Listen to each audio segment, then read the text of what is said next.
In what was one of the greatest speeches in human history, exactly 37 days before his death, Moshe Rabbeinu got up to address the Jewish people, and they're camped right on the borders of Eretz Israel, and the Jews were as close as they had ever been to finally entering the land that they had hoped and waited 40 years for. Moshe, in his final opportunity to teach and inspire the nation he had so masterfully nurtured the last 4 decades, he gathered them all together and he cleared his throat.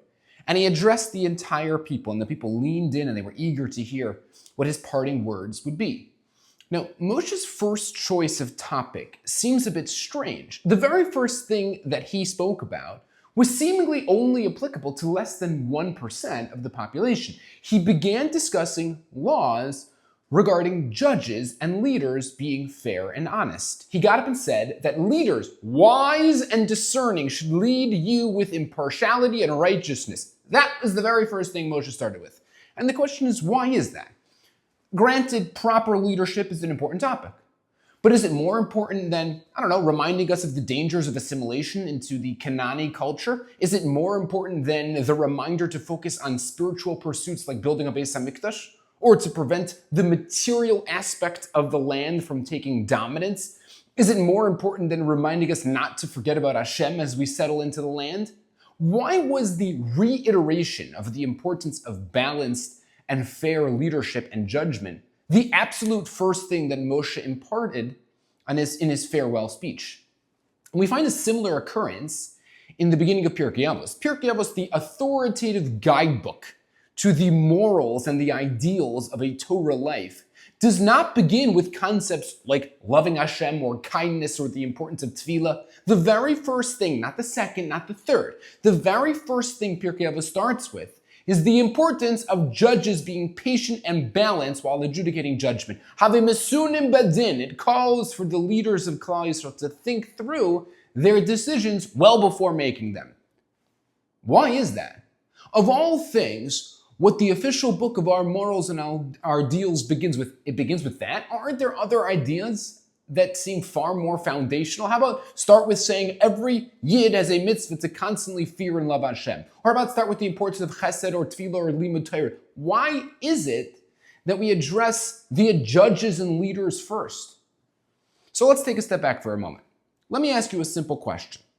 Ever wonder why the Jewish people often refer to their leaders by the Svarim they wrote and not by their actual names?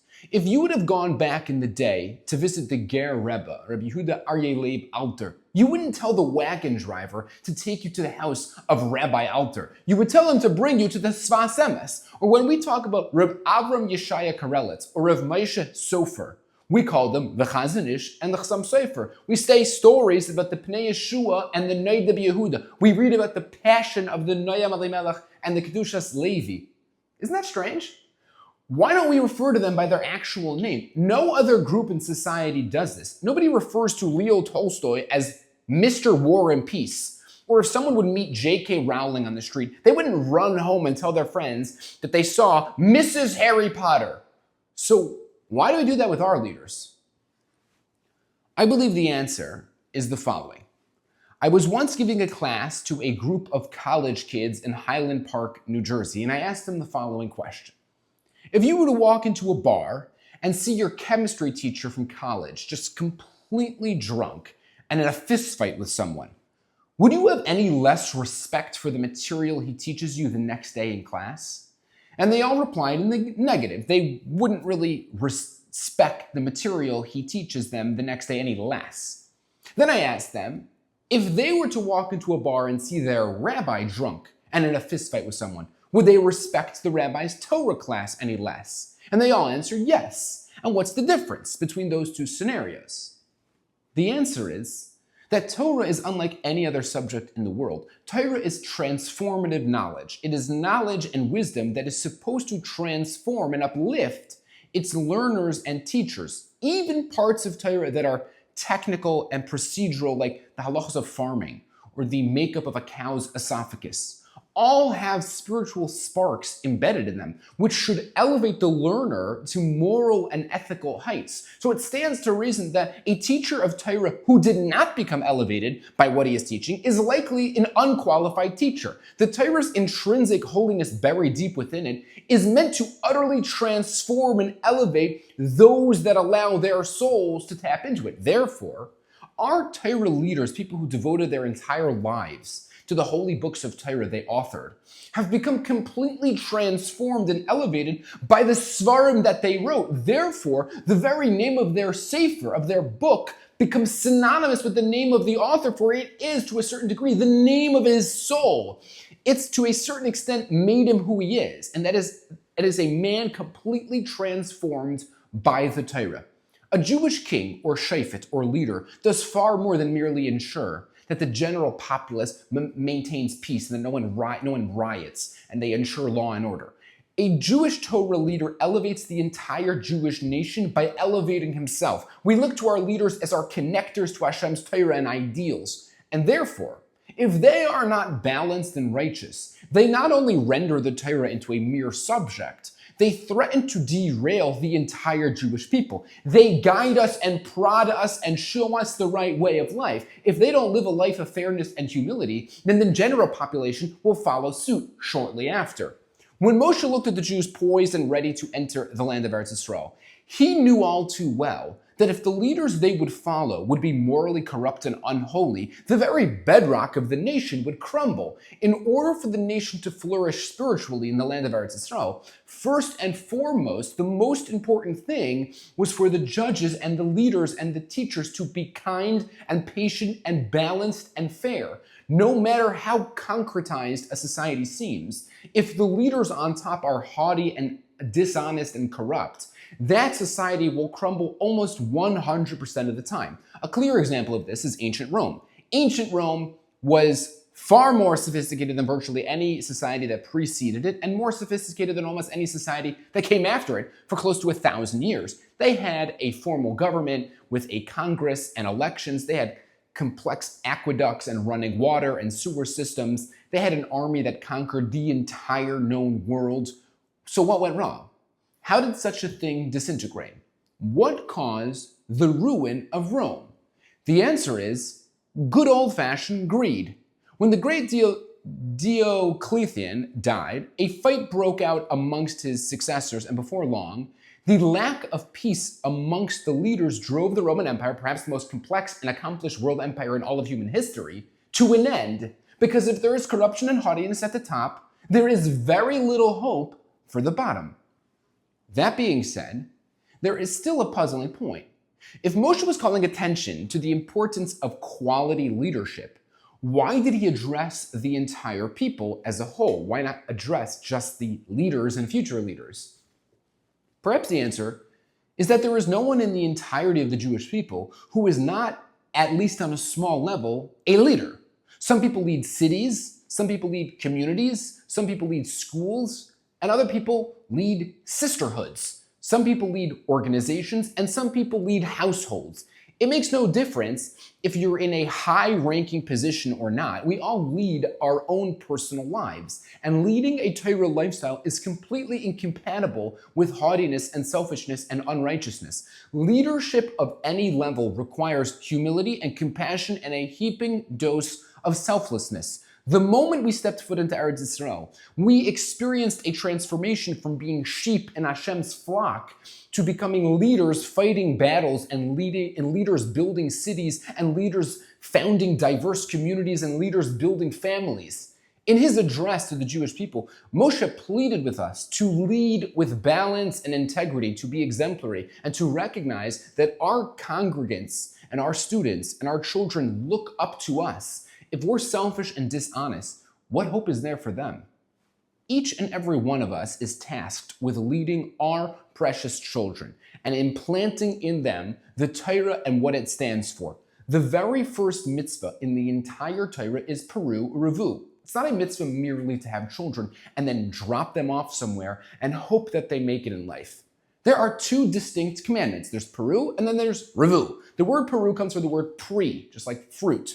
Just like fruit are abundant and plentiful, so are we commanded to be abundant and plentiful. But then there's revu, an additional mitzvah, which means to increase. And Reb Shamshon Raphael Hirsch explains that we are commanded to increase Rav and multiply our child, to expand him, to inject him with life and meaning and spirit. We are charged with raising him in the literal sense of the word, from a life of mundane to a life of sanctity. If we are immoral and haughty, we are unqualified leaders of our own children. Therefore, Moshe began his speech by charging us to be humble and balanced and patient. And likewise, Pirkei Avos begins with the need for our leaders to be patient. For if we fail at the top, we automatically fail at the bottom.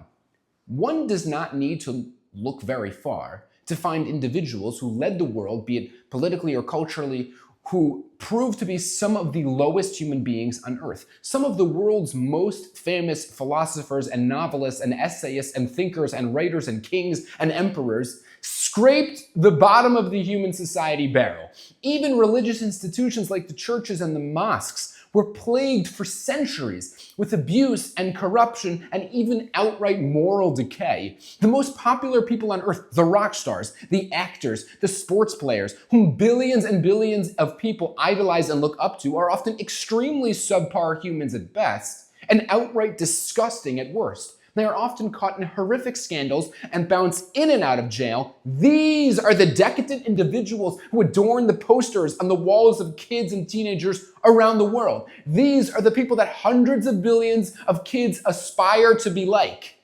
We, on the other hand, are lucky to look up to leaders and have morals and values and backbones, leaders that virtually never think selflessly, leaders that almost never put themselves first. Our children adorn their walls with pictures of people who are balanced and kind, and who encourage us to be caring, honest, humble, and righteous people. Moshe was not picked to lead the Jewish people because of his charisma and his flair. Moshe had a speech impediment that hindered every word he said. Rather, he was picked because he was a kind shepherd. He was picked because he was labeled by Hashem to be the humblest man on the face of the earth. Yehoshua was not picked to lead the Jewish people because of his good looks or his oratory skills. The Mishnah in the Medrash in Bamidbar Rabbah of Zayin Tezvav, it says that he was picked because he got up early to set up the benches of the room that Moshe taught Torah in. It was his humility and his care that propelled him to the role of leadership. The entire halachic world follows the opinion of Beis Hillel over Beis Shammai, not because they were smarter or because they displayed more intellectual prowess. The Gemara in Eruvin, Daf Yud Gimel Amud Beis, says that we follow the lead of Beis Hillel over Beis Shammai because they were kinder and they were more patient than their counterparts. The entire Ashkenazi Torah world follows the halachic leadership of a 16th century Polish scholar from the city of Krakow named Rav Moshe Isserles, commonly known as the Ramah. He realized that Jewish law, halacha, was too vast for the typical person to learn it in its entirety. So he began working on a book, organizing and condensing it. At the exact same time, a Spanish Talmud Chacham living in Tzfas named Rav Yosef Karo was also working on a similar book. So instead of publishing his own sefer and competing, as would have almost certainly occurred in every other arena in society with almost no exceptions, the Ramah decided to allow the Beis Yosef to publish his sefer and condensed his own sefer to mere annotations of the Beis Yosef's. He displayed immense humility by giving up publishing his own sefer, and accordingly,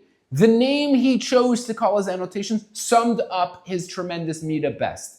While Rav Yosef Karo's book was called the Shulchan Aruch, the set table, Rav Moshe Isserles called his annotations the Mappa, the tablecloth. That's who our leaders are. Our leaders are the ones who give us direction in our lives, nurturing and encouraging us. We look up to them from our youth as the ultimate role models in life, and we should be proud to claim such tremendous people as our leaders. Listen to this story.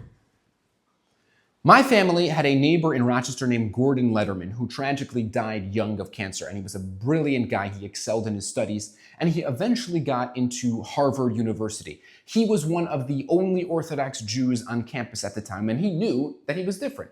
But it didn't bother him. He was proud of it. Harvard has a custom that every freshman delivers a short speech at the beginning of the year about an individual who inspires them. With the room filled to capacity, Each freshman gets up and talks about a figure that they look up to. And so one student got up and talked about how he idolized John F. Kennedy, and another talked about Michael Jordan, and another person talked about how he is inspired by John Rockefeller. And after the crowd heard all about Bill Gates and Walt Disney and Martin Luther King and Marilyn Monroe and Edgar Hoover and Fidel Castro and Henry Ford, it was finally Gordon's turn, and he got up and he scanned the room, and being the only religious Jew present in a room filled with the world's future politicians and CEOs and Supreme Court judges, he was acutely aware of the attention on him as he began to speak. Gordon cleared his throat and he began. I would like to talk about a man whom no one in this room has ever heard of. He lived in utter poverty in a little town in Europe that no one here has ever been to. And yet, he led millions upon millions of people throughout his lifetime. His writings have been taught in every corner of the globe and has sold more copies than some of the world's best novelists. He had some of the smartest people on earth clamoring to get even a few words with him. His opinion was sought in virtually every area of life, from the deepest, most esoteric spiritual concepts to global geopolitical strategies. He was known by millions of people throughout the world as the greatest sage on the face of the earth. He had a steady stream of people waiting to talk to him for the duration of the day for the greater part of the over 100 years of his life. He would give as much attention to a foreign diplomat or governor as he would to a crying widow who had nothing to eat. He was enormously scrupulous, never to speak even a word of gossip, and started a campaign to eradicate gossip on a global scale.